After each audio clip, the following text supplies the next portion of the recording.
RMC, Apolline Matin, 8h50, face à Canteloup. Et tous les jours, l'info revisitée par Nicolas Canteloup. Marion Maréchal était mon invité ce matin. Nous avons parlé de la crise qui traverse les éleveurs et Jean Castex voulait absolument réagir. Bonjour Jean Castex. Oui, bonjour Madame Malherbe. Bonjour à tous. Écoutez, cette épidémie touche les vaches et n'est pas sans me rappeler la crise de la Covid. Ah oui, bien sûr. Et je pense qu'il y a des solutions pour les vaches non contaminées. À l'époque, nous avions mis en place des solutions. Il faut savoir s'en inspirer, Madame Malherbe. Bien sûr. Il y a des choses qui marchent. Il faut que les vaches saines, et je le dis puissamment et solennellement, puissent remplir des formulaires d'auto-attestation de sortie pour aller gambader, brouter, dans la limite, bien sûr, du kilomètre alentour. Bien sûr. Voilà. Bien sûr, il faut également, oui, parce que j'entends ceux qui vont me dire que les vaches ne sont pas formées pour remplir un formulaire en bonne et due forme. J'allais vous le dire. Non, mais Madame Malherbe, je ne suis pas complètement déconnecté de la vie réelle. Je comprends. C'est la raison pour laquelle je propose de lancer une solution beaucoup plus pratique pour nos vaches. Ah.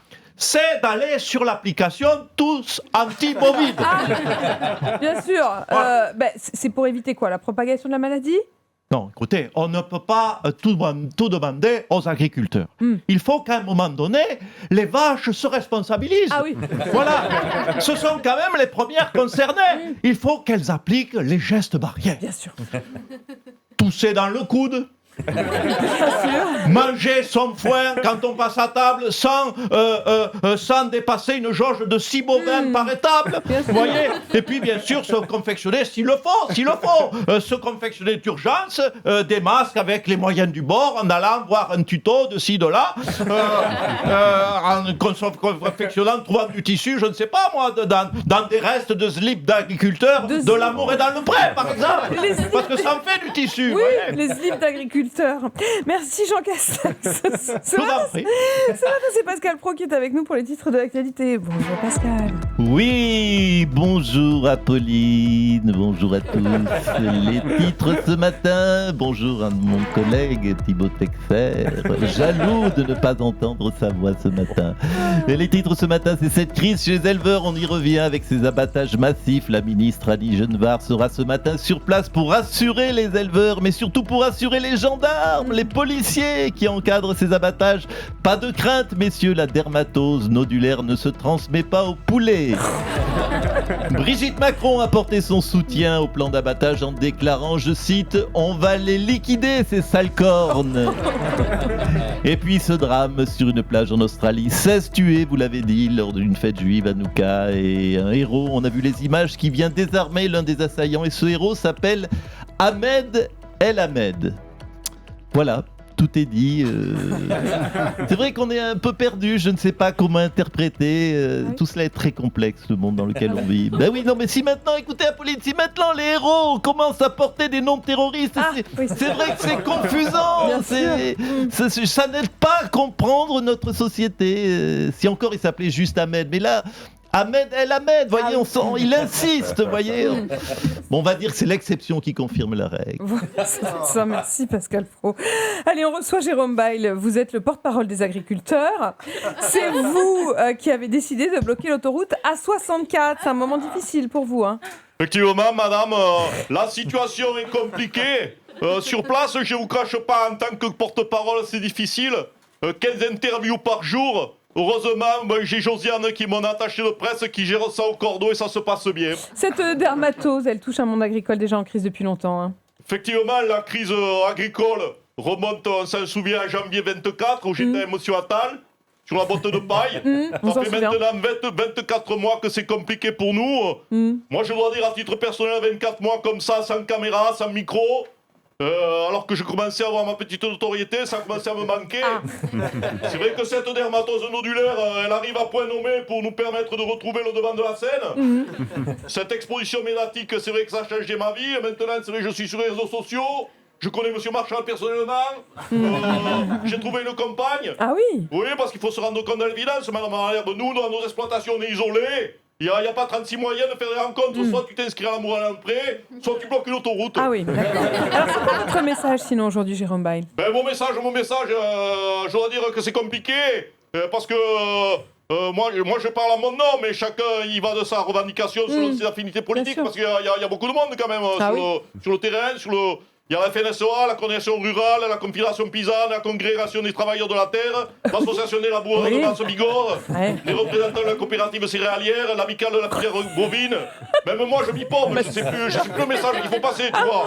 Je préfère laisser la parole à José Bové, lui, il a l'expérience, il a de la parole syndicale, il a fait beaucoup de manifs. José, tu peux venir, il y a la petite, la Pauline de RMC là, qui veut te dire un mot, là.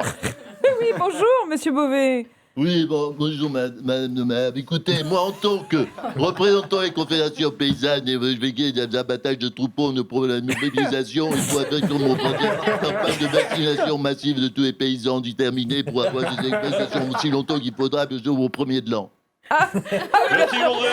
Merci José. Encore, il vous a pas dit qu'on était prêt à tenir jusqu'à Noël.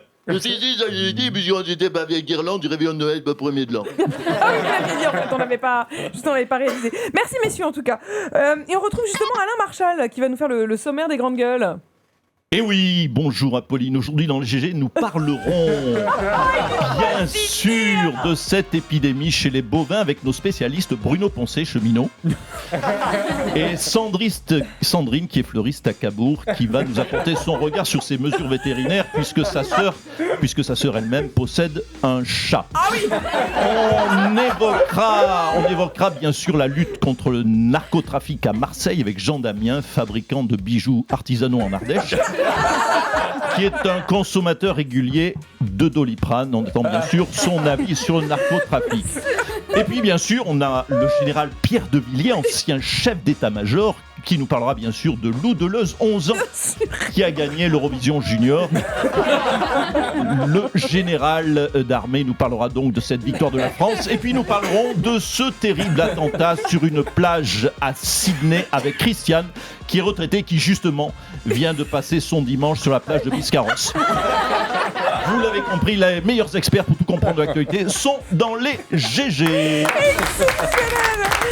Merci beaucoup Nicolas face à Canteloup, tous les jours à 8h50 sur RMC et à tout moment en podcast. Le temps est venu de reconnaître. Et que moi, François Hollande, je suis un tombeur, allons. Le temps est venu de reconnaître. Quoi, c'est trop théâtral, chérie? Mais que moi, Nicolas Sarkozy, alors j'ai toujours été innocent. Le temps est venu de reconnaître. Ben que moi, Zinedine, pardon, mais j'attends la place de Didier. Là. Que moi, Jean-Luc Mélenchon, tout le monde le sait. Moi, c'est la République, c'est moi. Et que moi, si vous voulez, ça fait quand même 8 ans que j'attends que les téléphones sonnent. Hein. Bah, que, comme chaque année, c'est quand même un scandale que moi, Kylian Mbappé, j'ai toujours pas reçu le ballon d'or. Que moi, François Bayrou, j'avais raison depuis le début. Tout est de la faute des boomers. Que moi, Marine Le Pen, je suis plus doué pour l'élevage de chats que pour les débats du second tour. Que pour moi, Didier Deschamps, c'est bientôt fini, mais pour lui, ça y est, ça a déjà commencé. Hein. Le temps est venu de se retrouver du lundi au vendredi à 8h50 sur RMC.